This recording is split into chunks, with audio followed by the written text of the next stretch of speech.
Rissa e violenza nell'ex base di Conetta, l'hub veneziano per l'accoglienza dei profughi che dista poco meno di 10 km dal centro di accoglienza padovano dell'altra ex base militare, quella di San Siro di Bagnoli. La situazione critica di Conetta è l'incubo a cui guarda preoccupato il sindaco di Bagnoli, dove attualmente ci sono già 300 migranti ospiti. Nell'hub veneziano oggi una decina di profughi di etnia diversa si sono picchiati ferocemente e 6 persone sono rimaste ferite.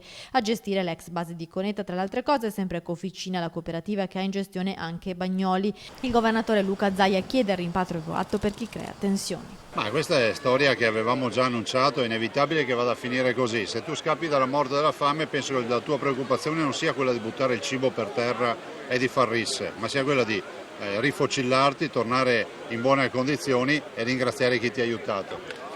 Ci sono stati dei problemi? Cominciamo ad attivare, un provvedimento speciale con i rimpatri coatti di tutta questa gente che viene qui a fare le risse, perché se ti aiuta e vieni a fare le risse vuol dire che sei sul posto sbagliato.